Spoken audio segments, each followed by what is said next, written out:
Hi, LiberAnarchy here, responding to TherianthropeAndrewH. He reviewed a TV show called Game of Thrones, and it's not something I've actually watched. I don't watch a lot of TV either, and I don't even know if we have HBO. I think it's on HBO, but I'm so out of the loop when it comes to TV. Um, well, for the most part, I agree. Now, as far as sex, um, I, it's the human body. I don't really have a problem with it. But if you're a prude, that's fine. Just don't go running around trying to make decency laws or something, and we're good. I mean, I wouldn't try to, sit here and look down on you and be all like, oh, you're just not, hip. You're just, some stuffy old prude, whatever. You like what you like. So, I mean, I don't care. Excuse me. Now, having said that, I do agree with the main, pardon the pun, thrust of your video. Yeah, that was bad. So, I have no problem with sex in stories. I have no problem with rape. I have no problem with weird, kinky sex. I have no problem if the sex is disgusting, like child molestation. What I have a problem with is when people insert sex or insert violence just because it's sensational, just because people think it's what people want to see. When people insert lesbians because, ooh, lesbians are hot, I find that a little insulting. Now, I have absolutely no trouble with lesbians being in a story. Not at all. What I have trouble with is when people, when any kind of storytellers, an author, script writers, etc., are trying to appeal to the lowest common denominator and just insert stuff that they figure people will like. Sex and violence. Or they insert stuff that's going to cause controversy. Well, let's have a gay couple because it's going to offend the fundamentalists, it's going to cause controversy. Now, that's not to say that, that's not to say that, say, a story about someone being bullied for being gay or something is automatically something, is not automatically forced, it's not automatically preachy, it's not automatically there to insert, or to invent, rather, controversy.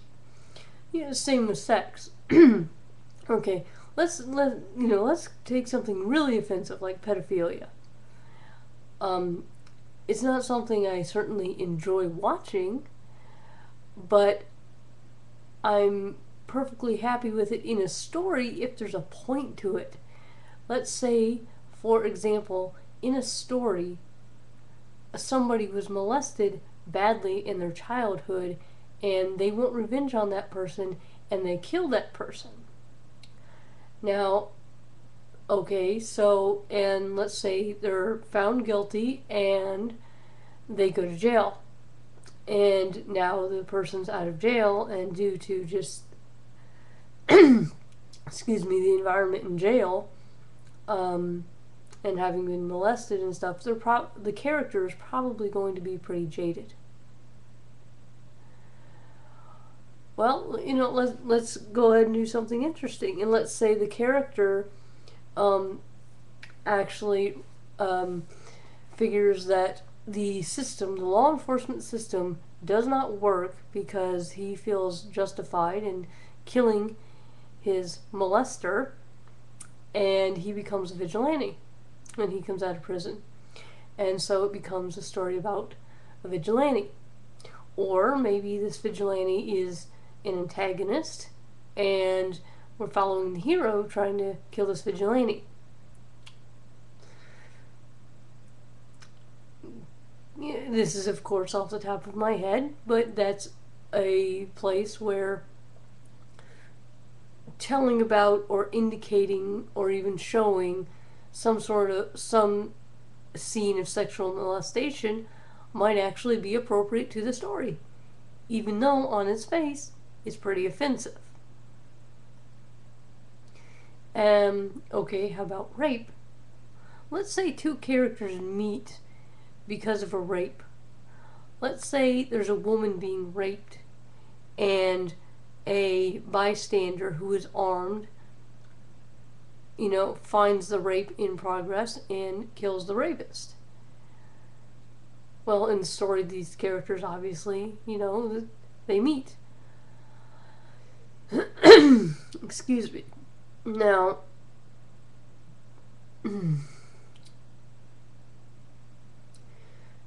I think in telling that story, you might actually have to have the rape scene.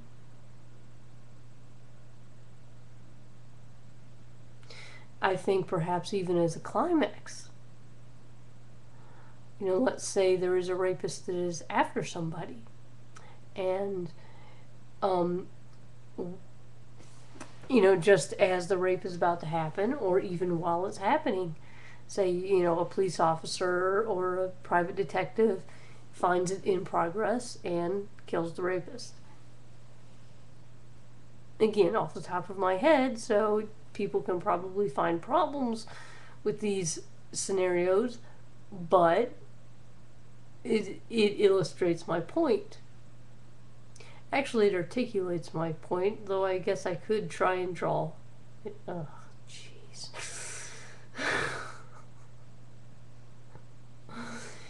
Yeah, but an example of gratuitous sex and violence was season 3 of True Blood.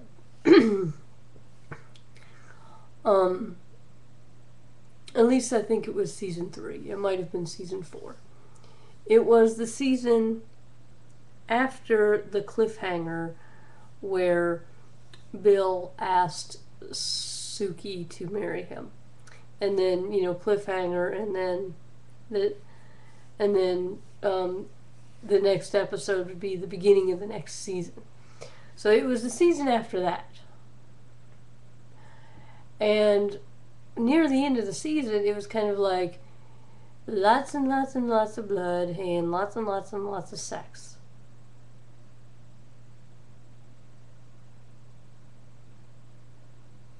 So why am I watching this?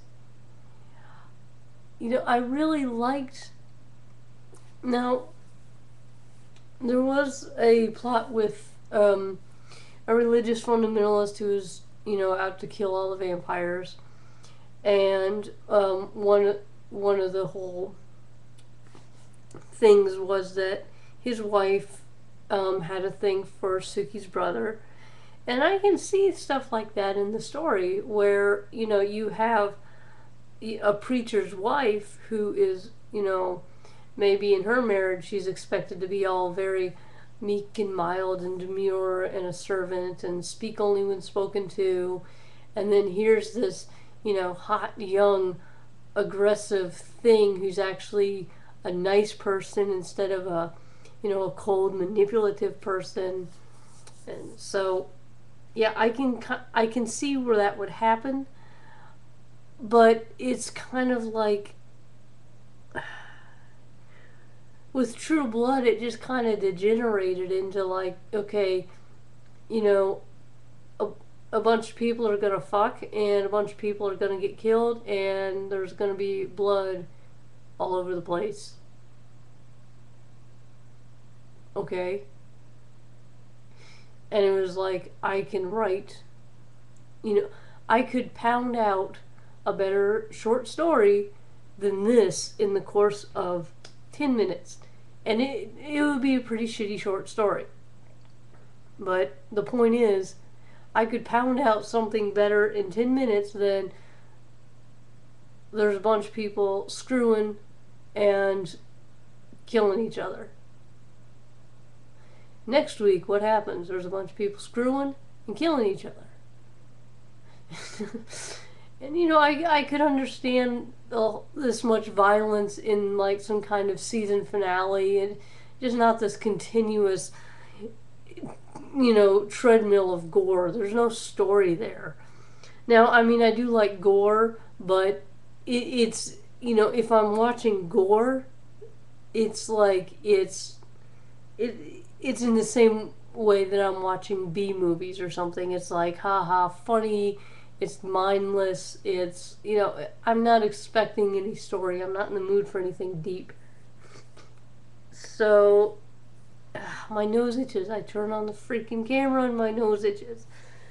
There's a cat over here. You want to see the cat? It's okay, Sadie. There's the cat. Kitty porn.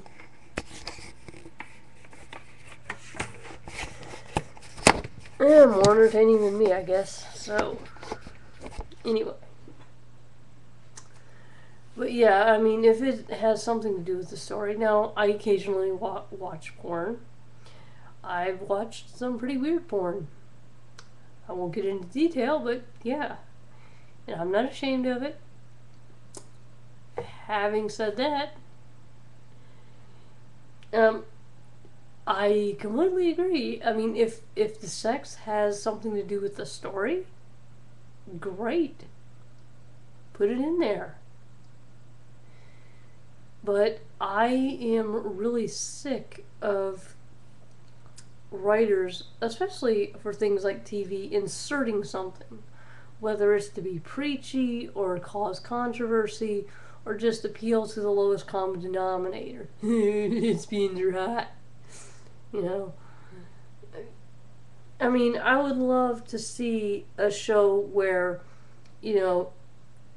okay, lesbians, for example, where maybe there's somebody who is, say, a lawyer or, some kind of job that requires brains and status and all that, and does have a wife or a girlfriend, but it's not ooh, titillating because they're lesbians. They actually, have their trials, and maybe they have hobbies and, like interesting hobbies like parasailing or something, and maybe one of them is out of work because of the economy and starts dealing pot or something. There was a show called Weeds that I started watching that, I kind of liked for a while, but then it got, then it's like, this is just a soap opera with pot dealers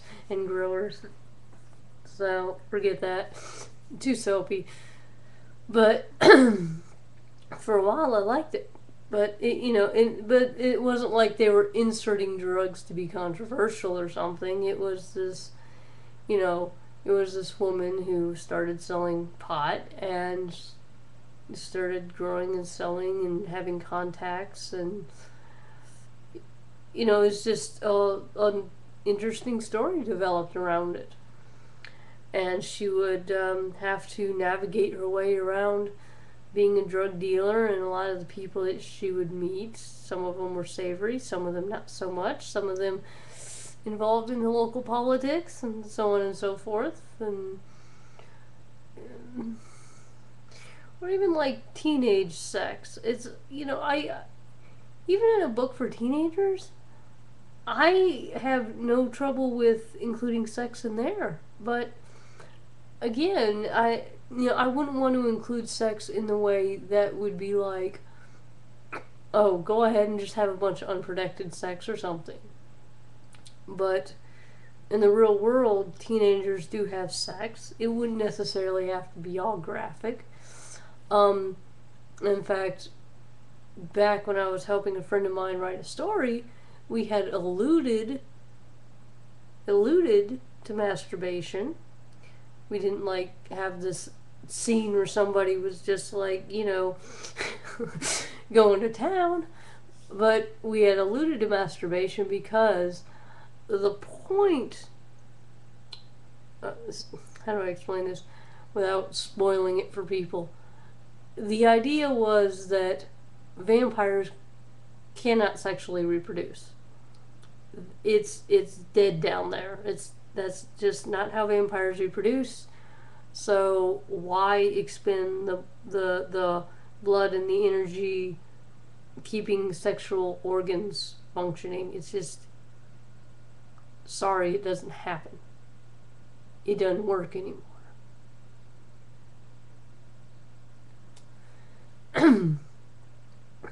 So there was a purpose. It was a way of saying, instead of telling the reader, but, just kind of inserting, like, oh, we're going to tell you all about the vampire rules. It was a way of showing the reader, actually telling a story and making it entertaining.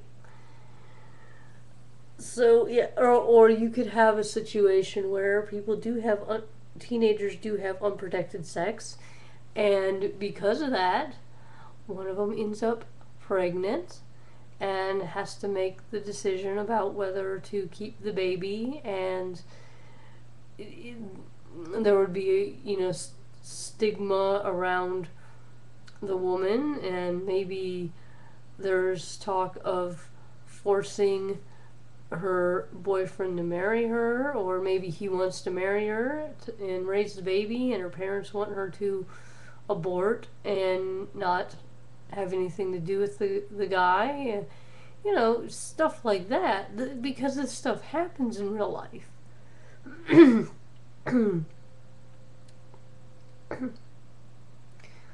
So, yeah.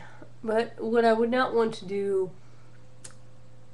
in a book for teenagers is just have a sex scene just because. I wouldn't, again, mind, say, writing, including masturbation, male or female. But, again, if it had something to do with the story, I wouldn't just insert it in the same way that I would not just insert a random cat walking in because people like cats. You know I'm talking about you. You're a good boy. I'm gonna go to bed soon. Yeah.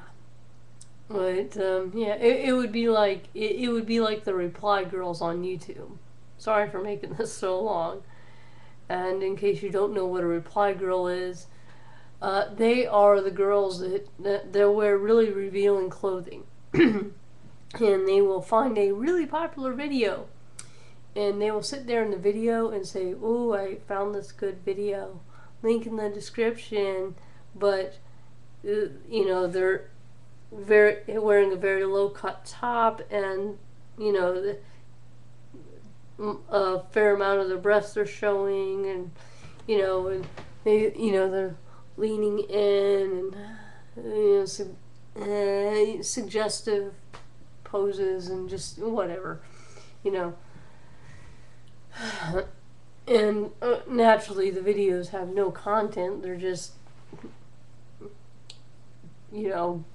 pretty girls showing off their tits, and that's their way of getting views and subscribers, and it works. But oh, how stupid. There's no content. So yeah, I think just inserting sex or violence, or a token minority, or something like that, it's like it's just stupid. It's not content. So yeah, so I completely agree with you on that front. Now, as far as just being a prude, it's the human body. Yeah, it won't kill you. You'll be fine, I promise. So, okay. Well, that's the end of that. Yeah, okay. So, on that note, know thyself, and don't insert pointless garbage into a story, please.